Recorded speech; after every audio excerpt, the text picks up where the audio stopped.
नमस्कार बच्चों। आज हम अपनी पाठ्य पुस्तक के पद्य खंड के पाठ 7 से रसखान के सवैये पढ़ेंगे। तो सबसे पहले हम रसखान जी के जीवन परिचय के बारे में, कवि परिचय के बारे में जान लेते हैं। तो रसखान जी जो थे वह कृष्ण भक्ति काव्य के सुप्रसिद्ध कवि थे, जिनका जन्म सन 1548 ईस्वी में राजवंश से संबंधित दिल्ली के एक समृद्ध पठान परिवार में हुआ था। इनका मूल नाम सैयद इब्राहिम था। श्री कृष्ण की भक्ति के कारण भक्तजन इन्हें रसखान कहने लगे। इनकी भक्ति भावना के कारण गोस्वामी विट्ठलनाथ ने इन्हें अपना शिष्य बना लिया था और तब ये ब्रजभूमि में जा बसे थे। ये जीवन भर वहीं रहते थे और सन 1628 ईस्वी के लगभग उनका देहावसान हो गया था। रसखान रीतिकालीन कवि थे। ये प्रेमी स्वभाव के थे। वैष्णवों के सत्संग और उपदेशों के कारण इनका प्रेम लौकिक से अलौकिक हो गया था। ये श्री कृष्ण और उनकी लीला भूमि ब्रज की प्राकृतिक सुंदरता पर भी मुग्ध थे। रसखान के द्वारा 2 रचनाएं हमें प्राप्त हुई हैं, सुजान रसखान और प्रेम वाटिका। रसखान रचनावली के नाम से उनकी रचनाओं का संग्रह मिलता है। रसखान की कविता में भक्ति की प्रधानता है।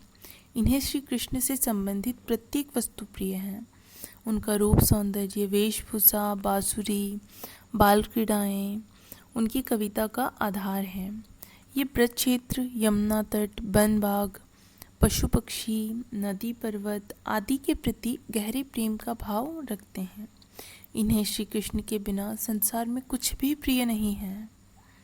इनके प्रेम में गहनता और तन्मयता की अधिकता है, जिस कारण वे प्रत्येक पाठक को गहरा प्रभावित करते हैं। इनकी भक्ति में प्रेम, श्रृंगार और सुंदरता का सहज समन्वित रूप दिखाई देता है। इनके प्रेम में निश्चल प्रेम और करुण हृदय के अतिरिक्त और कुछ नहीं है। इन्होंने श्री कृष्ण के बाल रूप का सुंदर और सहज वर्णन हमारे सामने किया है और जिसके बारे में इन्होंने सवैये लिखे हैं। अब अगर रसखान की भाषा की बात करें तो यह इनकी भाषा भी इनके भावों के समान बहुत कोमल है। उसमें जरा सा भी बनावटीपन नहीं है। अपनी मधुर, सरस और प्रवाहमयी भाषा के लिए प्रसिद्ध है। इनके काव्य में शब्द इतने सरल और मोहक रूप में प्रयुक्त किए गए हैं कि वे झरने के प्रवाह के समान निरंतर पाठक को रस में सराबोर आगे बढ़ जाते हैं। उन्होंने अलंकारों का अनावश्यक बोझ अपनी कविता पर नहीं डाला। मुहावरों का स्वाभाविक प्रयोग विशेष सुंदरता प्रदान करने में समर्थ सिद्ध हुआ है। इन्होंने कविता की रचना के लिए परंपरागत पद शैलियों का अनुसरण नहीं किया। मुक्तक छंद शैली का प्रयोग इन्हें प्रिय है। कोमल कांत ब्रजभाषा में रचित रसखान की कविता स्वाभाविकता के गुण से परिपूर्ण है। इन्हें दोहा, कवित्व और सवैये छंद का पूरा अधिकार है। अब जैसे हमने इसका पढ़ा रसखान के सवैये, तो यह सवैया एक छंद है। अब अगर हम देखें तो सवैया एक वार्णिक छंद है जिसमें 4 पंक्ति का छंद होता है। इसमें वर्णों की गणना की जाती है। लगभग 22 से 26 अक्षरों का इसमें मेल होता है। तो इस प्रकार सवैये छंद को समझने के बाद अब हम अपने पहले सवैये को पढ़ते हैं। अब इसमें हमारी पहली सवैया है, मानुष हो तो वही रसखानी, बसो ब्रज गोकुल गाँव के क्वारन। मतलब इसका अर्थ है कि अगर रसखान जी अगले जन्म में मनुष्य के रूप में जन्म लेते हैं तो वह गोकुल के गांव में जन्म लेना चाहते हैं और गोकुल के ग्वालों के बीच रहना चाहते हैं। उसके बाद हमारी अगली पंक्ति है कि जो पशु हो तो कहा, बस मेरो चरो नित नंद की धेनु मंझारन।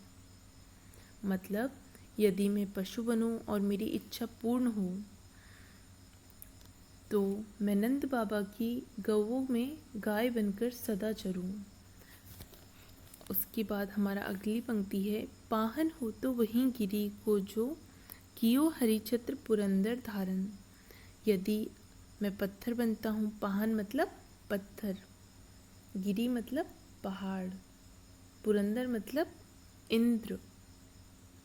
तो कवि कहते हैं कि यदि मैं पत्थर बनूं तो उसी गोवर्धन पर्वत पर स्थान प्राप्त करूं, जिसे श्री कृष्ण ने इंद्र का अभिमान तोड़ने के लिए छत्र के समान धारण कर लिया था। अगली पंक्ति है, जो खग हो तो बसेरो करो, मिली कालिंदी कुल कदम्ब की डारन। इसमें कालिंदी का मतलब है यमुना, खग मतलब होता है पक्षी, कुल मतलब किनारा और डारन मतलब डालियाँ। तो कवि रसखान कहते हैं कि अगर मैं पक्षी बनूं तो यमुना के किनारे कदम की डालियों पर ही बसेरा करूं। भाव यह है कि कवि किसी भी अवस्था में ब्रज क्षेत्र को त्यागना नहीं चाहता, वह वहीं रहना चाहता है और हर रूप में वहीं का बनकर रहना चाहता है। अब इनका भावार्थ है कि इन पंक्तियों में रसखान ने अपने आराध्य श्री कृष्ण की जन्मभूमि के प्रति लगाव को प्रदर्शित किया है। वे कहते हैं कि अगर अगले जन्म में उन्हें मनुष्य योनि मिले तो गोकुल के ग्वालों के बीच रहने का ये सुयोग मिले। अगर पशु योनि प्राप्त हो तो ब्रज में ही वह रहना चाहते हैं, ताकि वह नंद की गायों के साथ विचरण कर सके। और अगर वह पत्थर भी बन जाए तो भी उस पर्वत का जिसे हरि ने अपनी तर्जनी पर उठा ब्रज को इंद्र के प्रकोप से बचाया था। अगर पक्षी बने तो यमुना के किनारे कदम्ब की डालों में बसेरा डाले। वे हर हाल में श्री कृष्ण का सानिध्य चाहते हैं, चाहे इसके लिए उन्हें कोई भी परेशानी का सामना क्यों ना करना पड़े। अब अगर हम इसकी भाषा का या व्याकरणिक विशेषताओं की ओर ध्यान दें तो इसकी कोमलकांत शब्दावली का इसमें प्रयोग किया गया है, जो कि ब्रजभाषा की कोमलकांत शब्दावली है। सवैया छंद ने लयात्मकता की सृष्टि की है। तद्भव शब्दावली का भी प्रयोग किया गया है।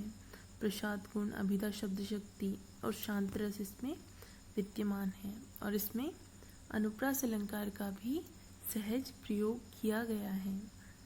अब हम अपनी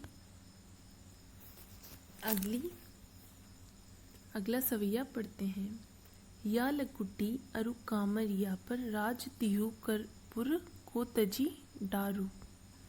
मतलब रसखान कहते हैं कि मैं ब्रज क्षेत्र में श्री कृष्ण के ग्वालों की गौओं को चराने के लिए प्रयुक्त इस लाठी और उनके द्वारा ओढ़े जाने वाले काले कंबल के बदले तीनों लोगों का राज त्याग दूं।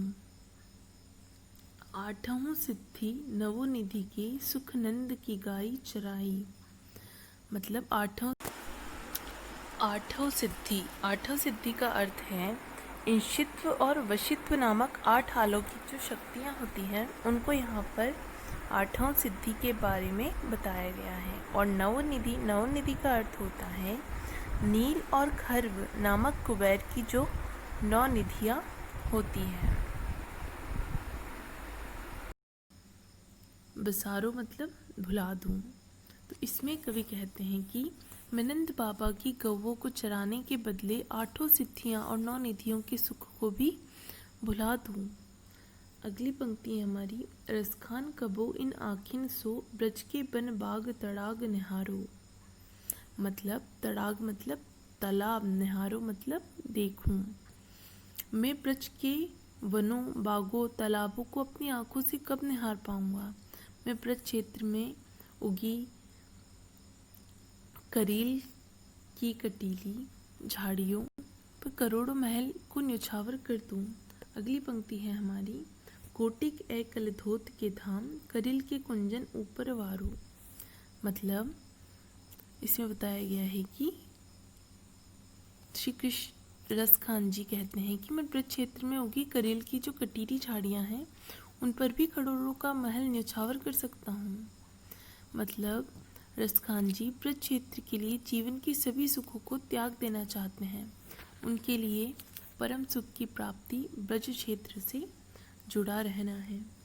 अब इसका भावार्थ है हमारे सवैये का कि ग्वालों की लाठी कंबल के लिए तीनों लोगों का राज भी त्यागना पड़े तो कभी उसके लिए तैयार है। नंद की गाय चराने का मौका मिल जाए तो आठों सिद्धि और नवनिधि के सुख के भुला देंगे। अपनी आँखों से ब्रज के वन, उपवन और तालाब को जीवन भर निहारते रहना चाहते हैं। यहाँ तक कि ब्रज की कांटेदार झाड़ियों के लिए भी वे अपने महल को न्यौछावर कर देंगे।